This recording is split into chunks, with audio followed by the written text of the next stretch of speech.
繼續來關心這中聯郵局的沙拉油檢出地干物苯偏比，台中地檢署昨去中聯等4間公司敲，也把11名被告帶回來偵訊。複訊了後呢，泰山和福壽的董事長1000萬交保，中聯董事長是2000萬交保。那中聯社伊的總經理是聲押禁見。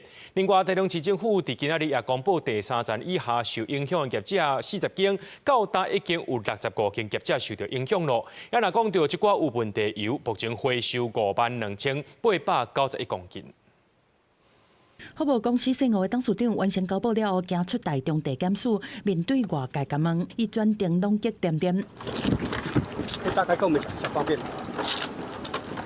中聯郵局問題油的風暴衝擊到全台灣的社安，台中檢方查到對中聯等4間公司來發動搜索，約談11個涉案的被告。複訊了後，10個人分別同意50萬到2000萬的金額交保。不過，中聯社的總經理因為罪嫌重大，獲檢方照實案發，向法院來申請羈押禁見。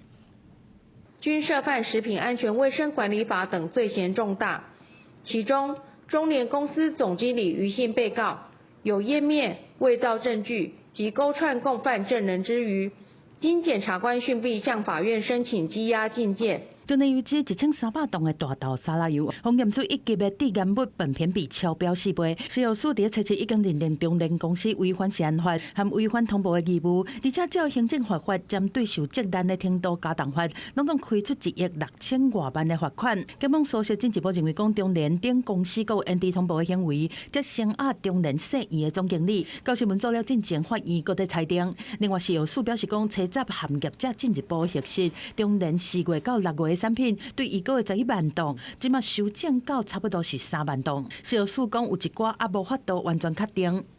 這360家的出產的產品呢，那我們會跟大家做公布。那還有一部分呢，並還沒有辦法完全的確立下來。食藥署解釋講，數字會有偵查原因，是因為進前推估的11萬噸是甲逐工上大的產量直接去乘以工數，但是實際生產的過程中，並不是逐工攏有運作。另外，台中市政府嘛公布追查流向的進度，查雜閣公布新增加第3站以下受影響的業者40間，目前加起來已經有65間餐飲、加工等食品業者，包括胖老爹的雞蛋、專聯、好樂迪、紅空中央工廠等等，老闆集會也是使用相關油品，即馬攏已經停止使用，而且完成落架。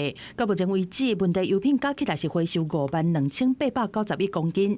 政府強調會持續配合檢調司法的查核，若是涉及刑責的，上懸恐驚要面對7年的有期徒刑。記者綜合報道。